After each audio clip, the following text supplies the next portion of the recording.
Pilots, have this history from World War I on of, the Knights of the Air, and they paint their airplanes, they have fancy helmets. But by the time the Vietnam War started, the Navy had said, no personalizing the airplanes. The only exception was an aircraft named Lady Jessie. The way that it came about that there was an aircraft that had nose art on it was because of two very special people, and that was Lieutenant Commander Dick Perry and Lady Jessie, who was Jessie Beck.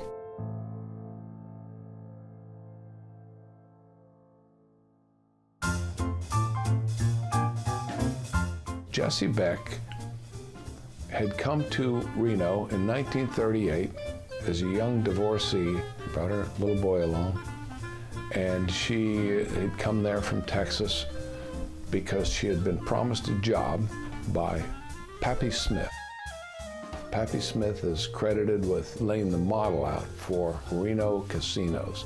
His son had a little tiny gambling outfit called Harold's. Jessie was gregarious, easy to talk to, natural leader. By 1950, she had risen in the casino, and she fell in love with and married Fred Beck, who owned the Keno betting concessions. As the casino grew, so did their business. Fred Beck died in 1954, about the time Dick Perry was in college. Dick was raised in the small town of Carlin, Nevada. He was someone who was a natural leader, hardworking. He always had a smile, and he was enthusiastic and optimistic. He got a job at Harold's Club while he was in college. His job was working for Jessie Beck as at first as a runner, just running tickets around the place. He and Jessie hit it off. It was a kind of a work mother, work son kind of relationship. And they became good friends, and she mentored him there, and he ended up, as I understand it, at one point he was the youngest licensed pit boss in the state of Nevada. Dick finished college and then entered the Navy's flight program. His orders took him to Naval Air Station Lemoore, California, to join VA 164.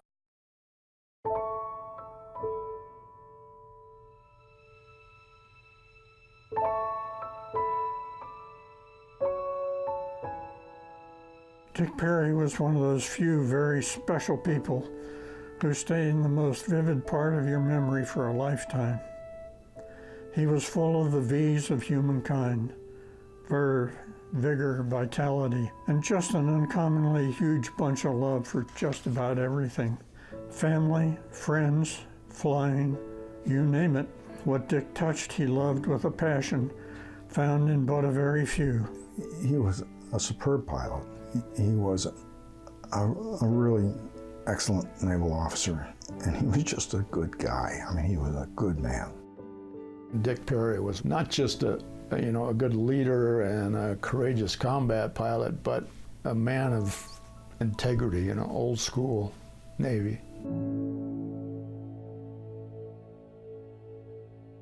Jessie followed his career after he left college and went into the Navy. She stayed in touch with him. She had read newspaper stories about morale and issues such as that. So she put together care packages to send to Dick and his friends. But Jessie Beck did everything in a large way. It was, hey, there's a package from Jessie in the ready room. There was all these boxes, and take anything you want. Cards, cookies, Poker chips, popcorn. anything that could be shipped.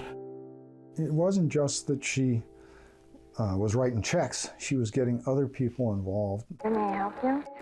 She got, I think it was the telephone operators across the state of Nevada to get donated paperback books. Thank you, just a moment. And they put them in these huge cartons.